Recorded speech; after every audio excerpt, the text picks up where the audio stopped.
Well, it is a topic that sparks intense debate on and off the campaign trail, taxing the super rich.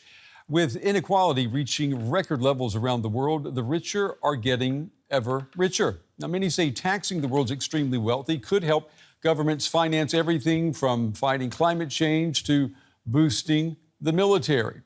Critics say that's easier said than done.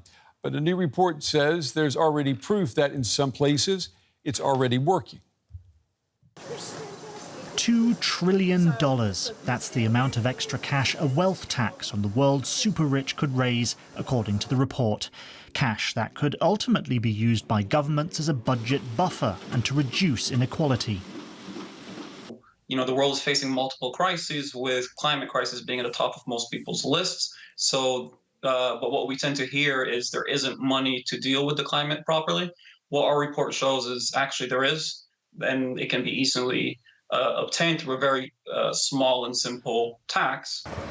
Tax Justice Network says countries can increase their national annual budgets by 7% if they copy Spain's solidarity surcharge model, which levies a tax of those whose net worth exceeds €3 million, those people in the top 0.5% in terms of wealth. But critics argue that a progressive wealth tax would encourage the rich to flee their country and invest elsewhere. Tax Justice Network says the data doesn't support this. In Norway, Sweden, and Denmark, after wealth taxes were introduced, there was a migration rate of 0.01% among the super rich affected by those taxes, which isn't even a blip on the radar. Likewise, in the UK, a study estimating what the potential impact of non-dom tax reform targeting the super rich would be estimated a migration rate of 0.02% to a maximum of 3%.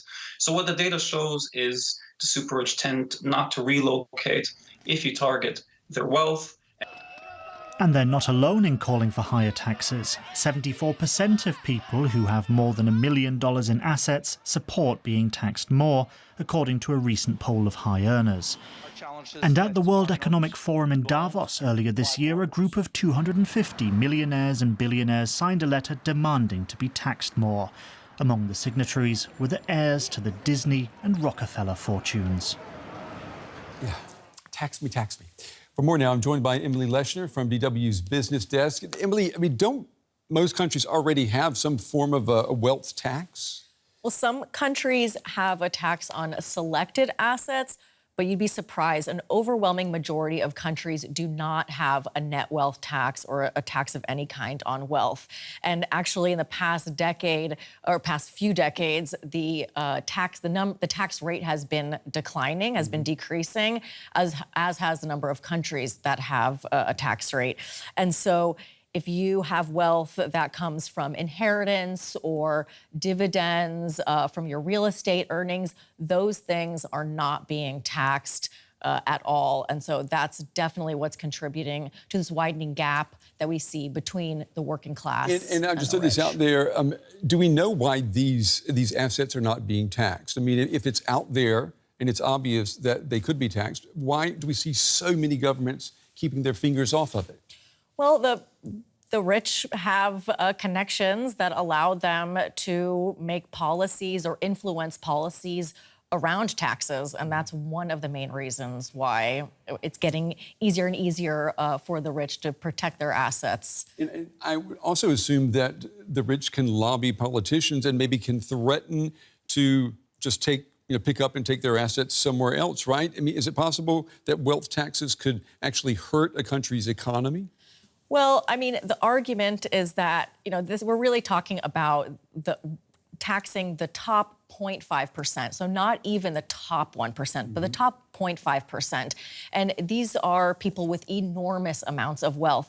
Taxing this strata of wealth would not have any negative impact on economy. They would still be able to invest in projects. And if anything, the counter argument is that the money from these taxes would have significant tangible impact on things like healthcare system and the education system. And then that in turn would actually have a lot of benefit for the economy. And why doesn't that resonate with voters? Because as you say, the super rich, they're not going to notice if their tax bracket increases by 1%, but that 1% could help to maybe, salvage Social Security. That's right. I mean, I can't speak to why it's not resonating with voters. You would think that seeing more taxes going back into social programs like healthcare and education would be something that would motivate people. But I think really the issue here is that those with influence and power are the ones making these decisions. Sounds like it. Emily Leshner from DW Business, thank you.